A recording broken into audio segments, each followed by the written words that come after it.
What do you make of today's finding that the current regulatory framework is not fit for purpose?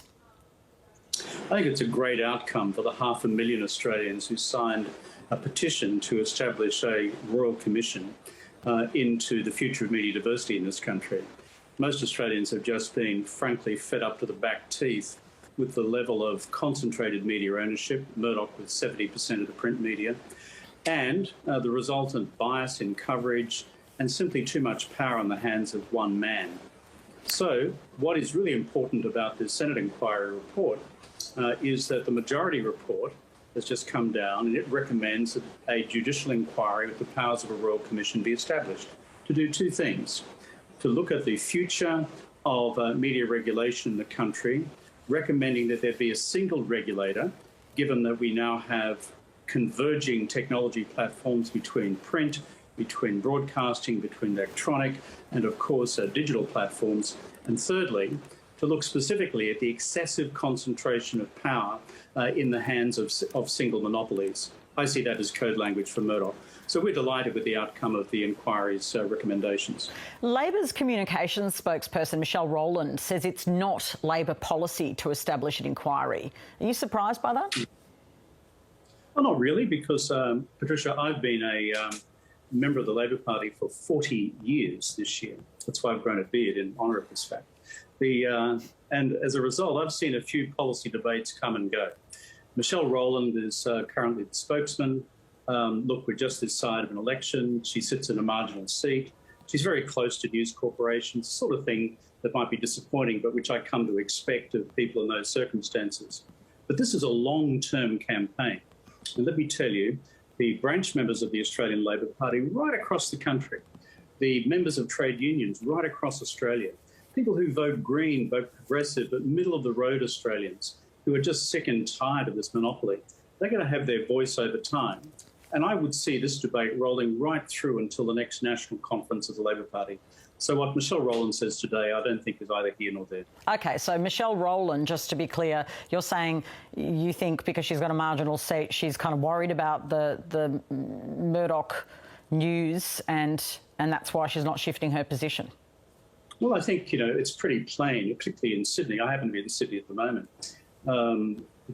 The daily fear injected into marginal seat members and candidates' hearts by the beast called the Daily Telegraph, even more fearsome than the Herald Sun in Melbourne, where you are, Patricia.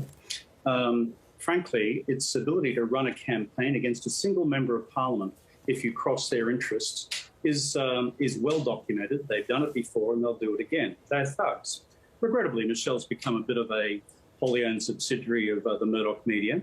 But as I said before, I fully expected that the Labor Party would take this sort of position now. But the bottom line is this is a long-term debate, and we will therefore see a consolidation of support for this Royal Commission, the future of media diversity, between now and the next national conference of the Labor Party. OK, so you're saying that while the executive says one thing, the grassroots Labor members feel differently and that ultimately that will shift the Labor Party position at the national conference? Yeah, that's exactly my position. You don't pull 500,000 signatures out of thin air, Patricia. They are people deeply engaged in our national political discourse. So most of them would come from either the Labor Party base, or they would come from the trade union base, or from Green Party members, or frankly a huge swathe of disgruntled middle-of-the-road Conservative voters, and particularly people in regional Australia who've seen Murdoch buy up their newspapers, like up and down the Queensland coast, and then just shut them down. And therefore, there is this broad community-based sentiment. So I think as this debate unfolds, now empowered with the recommendations of this Senate inquiry, and I do thank the senators, both the Green senators and the Labor senators, for their resolve, despite the huge lobbying pressure brought to bear on them, I am certain, by the News Corporation beast, that powered by the recommendations of this Senate inquiry, the momentum for this Royal Commission, based on their recommendations, will grow. And I'm sure we'll all take it to the floor of the next national conference. OK. Anthony Albanese, I know, is an old friend of yours as well, and you know him well. Do you think Anthony Albanese is really likely, as a Prime Minister, if he's elected, to do that and risk what you say will happen? What happens if that is the case? I mean, that's your point, but why would he want to take that risk, taking on what you say is this powerful group that would perhaps campaign against him? Well, look, I partly understand, therefore, the equivocal nature of the Federal Labor Party going into the next federal election, which, after all, is only 3 or 4 months away. But the bottom line is this. The truth of the Murdoch monopoly doesn't go away. That's a fact, 70% of print mediumship. The truth of the fact that Sky News now has the biggest presence in terms of its digital presence right across the country. The fact that its YouTube channel is growing exponentially, far bigger than what you see from, frankly, the public broadcasters. We will cross a threshold soon where average Australians, working families, is going to say, enough is enough. It's not that we want, Labor Party propaganda each day. What the democracy wants is just a fair go for everybody, and not simply the editorial line of a 90-year-old American, that's Rupert Murdoch, being driven through a bunch of sycophantic editors in this country, in Sydney, in Melbourne, in Brisbane, my home state of Queensland, wall-to-wall Murdoch, right up the coast and in Brisbane. The Australian, Courier Mail, your local throwaway newspaper, no diversity, zero. That's what's caused people just to be fed up. So I'm confident, because of the facts, that the movement will grow.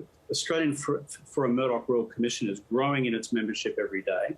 And by the time we get to the National Conference of the Labor Party, you will see the voice of the movement speak. And it is the ultimate policy determining body of the party.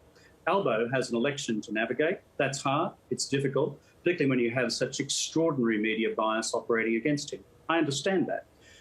But this campaign has a long way to run yet, Patricia, and I'm confident that we're going to get there in the end.